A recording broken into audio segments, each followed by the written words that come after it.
नमस्कार, जोहार। प्रभात खबर के वीडियो सेक्शन में आप सभी का बहुत बहुत स्वागत है। मैं हूं अरविंद और हमारे साथ वरिष्ठ पत्रकार मिथिलेश झा जी हैं। नमस्कार। जिस तरह से अभी कर्नाटक का रिजल्ट आया है और सभी कोई जानते ही हैं कि कर्नाटक में बीजेपी सत्ता से बाहर होती नज़र आ रही है, बल्कि अब क्लियर हो चुका है और कांग्रेस वापस फिर सत्ता हासिल करने में कामयाब हुई है।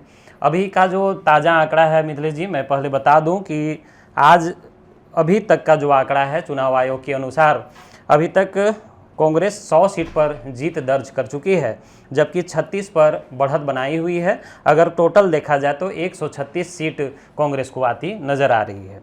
और जबकि बीजेपी की बात करें तो सत्ता में काबिज अभी बीजेपी केवल 45 सीट जीत चुकी है और 19 सीट पर बढ़त बनाई हुई है। टोटल 64 सीट मिलने का अनुमान लगाया जा रहा है। बिल्कुल।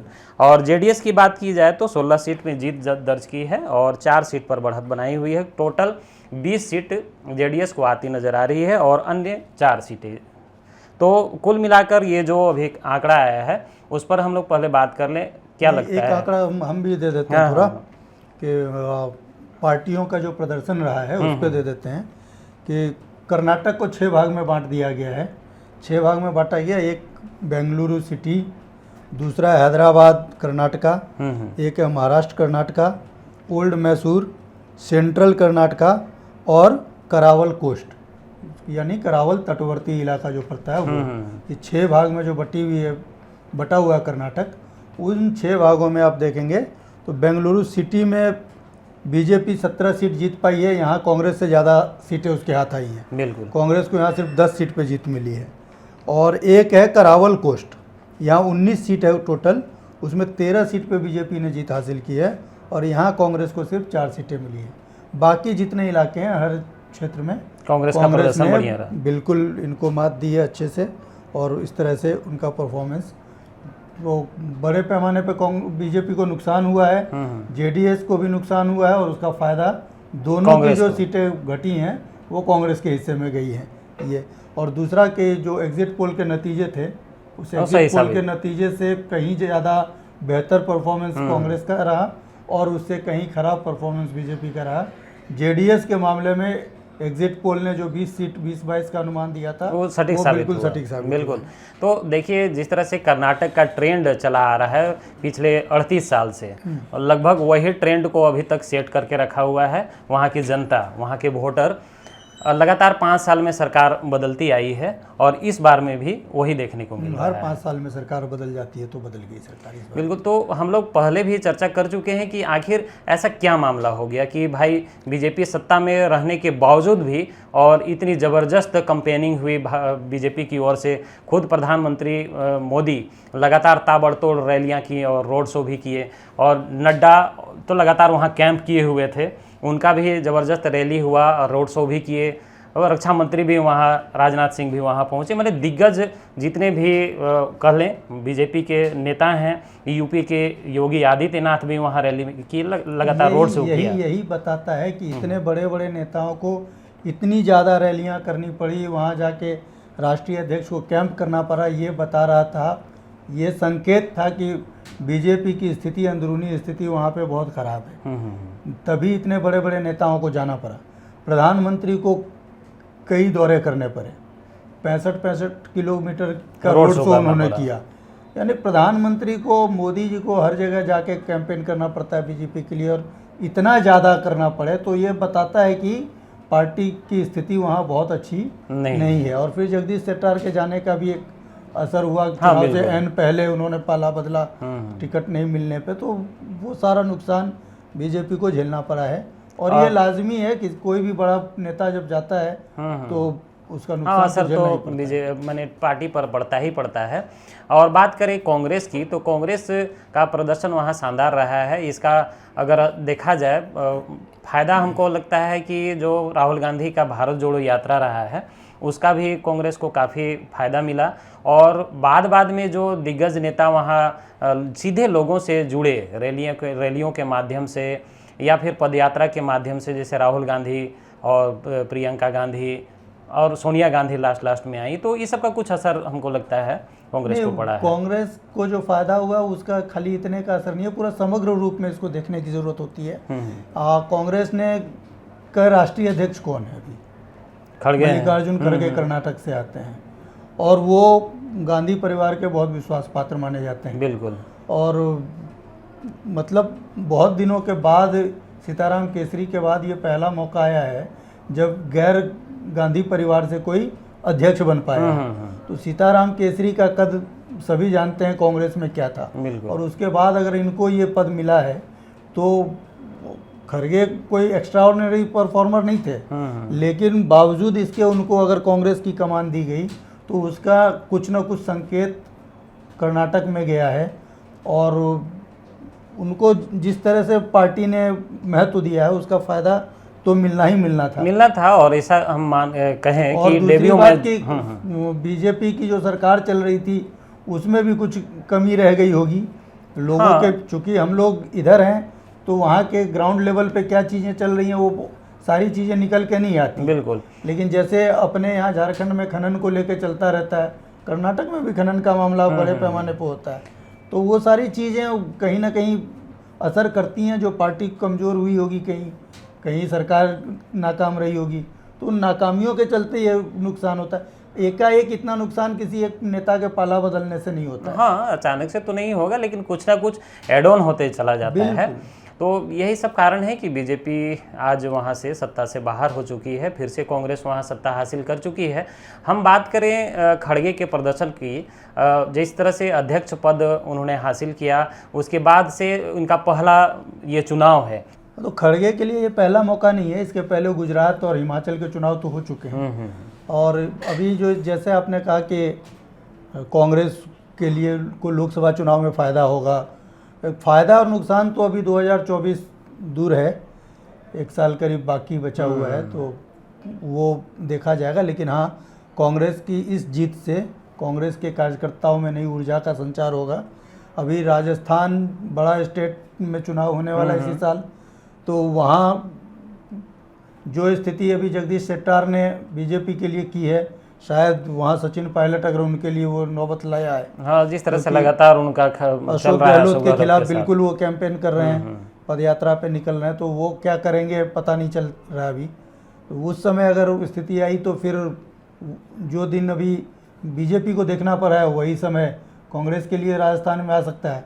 तो जो खुशी यहाँ है वो वहाँ पे गम में बदल सकता है। बिल्कुल। तो फिर मामला गड़बड़ा जाएगा। बिल्कुल। लेकिन 2024 का अभी कहना जल्दबाजी होगी, लेकिन हाँ, कांग्रेस कार्यकर्ताओं में कुछ आएगा और कांग्रेस के लिए एक बूस्टर डोज की तरह ये साबित होगा। बिल्कुल। देखिए, हम लोग बात कर रहे हैं जिस तरह से कर्नाटक में कांग्रेस की जीत हुई है और भाजपा की हार हुई है। अब बात आता है कि मुख्यमंत्री कौन।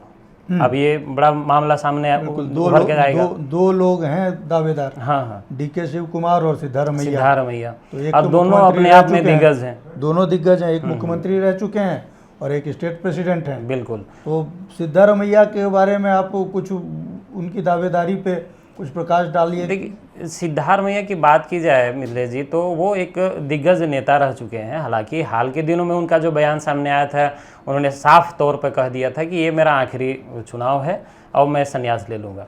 लेकिन दूसरी ओर फिर उनका बयान आता है और उन्होंने मुख्यमंत्री बनने का उन्होंने बोल दिया था कि मैं मुख्यमंत्री पद का उम्मीदवार हो सकता हूं। तो मतलब उनके मन में ये जरूर से इच्छा चल रही है कहीं ना कहीं। राजनेता जो होता है उसके मन में हमेशा पद का लालच जो है वो बना रहता है। क्योंकि नीतीश कुमार जी भी पिछली बार बोले थे कि ये मेरा आखिरी चुनाव है और अब सुनते हैं कि प्रधानमंत्री बनने का सपना देख रहे हैं। हाँ, बिल्कुल। और जिस तरह से चारों साइड उनका दौरा चल रहा है उससे साबित तो होता है कि प्रधानमंत्री पद के उम्मीदवार भी बनाए जा सकते हैं। और अब तो कांग्रेस की स्थिति उन्होंने सिद्धारमैया ने ग्राउंड पे देखा होगा कि कांग्रेस किस मजबूती के साथ चुनाव लड़ रही है। तो उसके बाद फिर कौन मुख्यमंत्री की कुर्सी छोड़ना चाहता है। और बताते चले कि 2013 से लेकर 2018 तक, मतलब 5 साल तक वो राज्य के मुख्यमंत्री भी रहे। और उसी तरह 2004 की बात करें, वो तो पहले जेडीएस में थे, जेडीएस से फिर वो भाजपा के साथ तो मिलके सत्ता में आए थे, उप मुख्यमंत्री भी बने थे 2004 में, लेकिन बाद में 2006 में जेडीएस से जब उनको बाहर निकाल दिया गया तो 2006 में कुछ अपने जो समर्थक विधायक थे उनके साथ में फिर वो कांग्रेस में शामिल हो गए। मतलब 2006 से कांग्रेस में वो बने हुए हैं और उनकी लगातार वहाँ स्थिति मजबूत होते चली आई है। और बात करें कि जिस समुदाय से आते हैं, कुरुबा समुदाय से आते हैं, और वो कर्नाटक में 3 सबसे प्रमुख समुदाय माना जाता है, मतलब वहाँ उनकी जो आबादी है, हाँ, तो इस तरह से देखा जाए तो सिद्धारमैया का जो वहाँ स्थिति है काफ़ी मजबूत है और हमको लगता है कि कांग्रेस उनको प्राथमिकता जरूर देगी, ऐसा मुझे लगता है। आपको क्या लगता है कि उनके जगह पर कहीं शिव कुमार पर, डीके शिव कुमार पर कांग्रेस जाना चाहेगी उनके साथ? हाँ, डीके शिव कुमार की इस बार दावेदारी मजबूत है, क्योंकि डीके शिव कुमार ज़मीन से जुड़े हुए नेता हैं और बहुत पैसे वाले नेता हैं। संभवतः वो कर्नाटक के सबसे अमीर विधायकों में, सबसे अमीर नहीं तो सबसे अमीर विधायकों में एक तो जरूर हैं, टॉप 3 में या टॉप 5 अगर होंगे तो उसमें इनका नाम आता है। तो पार्टी के लिए फंड रेज करने में इनका की बड़ी भूमिका है। और सबसे बड़ी बात यह है, इनकी विश्वसनीयता यह है कि ये 80 के दशक से कांग्रेस में सक्रिय हैं, यानी कि पहले छात्र राजनीति में थे, उसके बाद पार्टी में आए और लगातार 8 बार, यानी जब से वो 89 से चुनाव लड़ना शुरू किए तो अब तक जो भी चुनाव हुए हैं 8 चुनाव लगातार वो जीत चुके हैं। तो उनकी दावेदारी बहुत मजबूत इसलिए भी है एक कारण, और दूसरी वजह यह है कि वो गांधी और परिवार के बहुत वफादार हैं। अभी जब वो चुनाव के जब परिणाम आए, ये तय हो गया कि कांग्रेस जीत रही है कर्नाटक में, तो उन्होंने उनकी आंखों में आंसू आ गए और उन्होंने कहा कि मैंने राहुल गांधी को, सोनिया गांधी को, खड़गे जी को, सबसे मैंने कहा था कि मैं आपको कर्नाटक की सीट, कर्नाटक में सरकार बना के देंगे आपको, और वो बन गया। और उसके लिए उन्होंने कार्यकर्ताओं का धन्यवाद दिया, पार्टी के नेतृत्व ने जो उनको जिम्मेदारी दी थी उसके लिए धन्यवाद दिया है, और बड़े भावुक हो गए थे आज। तो ये सारी चीज़ों को देखते हुए 2 बहुत महत्वपूर्ण चीज़ है। एक तो कांग्रेस के प्रदेश अध्यक्ष थे वो, तो संगठन की जिम्मेदारी उनके ऊपर थी, फंड रेजर हैं बहुत बड़े वो, तो वो 2 चीज़, कांग्रेस को भी फंड की भी बहुत ज़रूरत पड़ेगी जब लोकसभा चुनाव आएगा। तो इस लिहाज से भी सिद्धारमैया का जीत इनके लिए अहम है। और सिद्धारमैया की भी दावेदारी तो है, बट हमको लगता है कि डीके शिव कुमार इस बार उम्र में भी थोड़े कम हैं और राहुल गांधी और प्रियंका गांधी से इनके करीबी संबंध है, तो हो सकता है कि इस बार सिद्धारमैया के बजाय डीके शिव कुमार को मौका दे कांग्रेस। और खड़गे के भी करीबी हैं, खड़गे के भी करीबी हैं, तो वो सारा चीज़ समीकरण। लेकिन आफ्टर ऑल देखा तो ये जाएगा कि विधायक दल की बैठक होगी, उसमें नेता चुना जाएगा। ये हर पार्टी कहती है कि परंपरा यही है, बिल्कुल, ये संवैधानिक चीज़ है, लेकिन पार्टी के नेता आला कमान तय करते हैं। ये सब जानते हैं कि सोनिया गांधी अगर कह देंगी कि डीके शिव कुमार बनेंगे तो सिद्धारमैया नहीं बन पाएंगे, कह देंगी कि सिद्धारमैया बनेंगे तो डीके शिव कुमार नहीं बनेंगे। कांग्रेस का अब तक का जो कल्चर रहा है वो तो यही नज़र आ भी रहा है, और अब तो कुछ ही क्षण में स्थिति भी क्लियर हो ही जाएगा। हालांकि अभी मीडिया में ये लगातार चल रहा है कि ये 2 बड़े जो दिग्गज नेता हैं, इनमें से किसी एक को मुख्यमंत्री पद दिया जा सकता है। बिल्कुल मिलना, ये अभी मीडिया में है, बट कांग्रेस का कोई भरोसा नहीं कब किसको बना दे। हम लोग पंजाब में देख चुके हैं, जब चुनाव से पहले वहाँ कैप्टन साहब को हटाया गया था तो कई लोगों के नाम चल रहे थे, बड़े बड़े नेता थे, उसमें चन्नी उभर के आ गए थे बीच में। तो यहाँ भी अगर हो सकता है 2 बड़े नेता की लड़ाई में किसी तीसरे को बना दे, तो अभी वो जो विरोध की स्थिति में विधायक नहीं होंगे, क्योंकि इतना प्रचंड बहुमत है कि आधा विधायक को लेके जाना बड़ा मुश्किल होगा। तो वैसी स्थिति में अगर कांग्रेस आला कमान किसी तीसरे को भी बना दे तो सबको मानना ही पड़ेगा इस चीज़ को, और वही होगा। लेकिन दावेदारी अभी इन दोनों की चल रही है, तो देखा जाए कि आला कमान क्या निर्णय करता है, क्योंकि अंतिम निर्णय उन्हीं लोगों का होना है। बिल्कुल हम लोग सिर्फ कयास लगा सकते हैं, वो कयास लगा रहे हैं। बिल्कुल। तो स्थिति क्लियर है, कर्नाटक में फिर से कांग्रेस की सरकार बन रही है। अभी तक के जो आंकड़े आए हैं उसके अनुसार कांग्रेस के खाते में 136 सीटें जाती नज़र आ रही हैं और बीजेपी काफ़ी, पिछली बार का जो उनका प्रदर्शन रहा था बीजेपी के 104 सीट जीत चुकी थी और इस बार 65 के सीट पर, लगभग 64 के सीट पर आके अटक चुकी है। तो ये भारी हार बीजेपी के लिए कहा जा सकता है और प्रचंड बहुमत के साथ कर्नाटक में कांग्रेस एक बार फिर से सत्ता हासिल कर चुकी है। तो हम लोग बीच बीच में इसी तरह चर्चा करते रहेंगे कर्नाटक के बारे में। अभी तो कर्नाटक में बहुत कुछ होना है, अभी तो रिजल्ट सामने आना है कि आखिर फाइनल रिजल्ट क्या सामने आता है और उसके बाद फिर मुख्यमंत्री का चेहरा कौन होगा, आगे फिर हम लोग लगातार चर्चा करते रहेंगे। अब आपसे हम लोग विदा लेते हैं। नमस्कार। नमस्कार। प्रभातखबर.com, विश्वास वही, रफ्तार नहीं।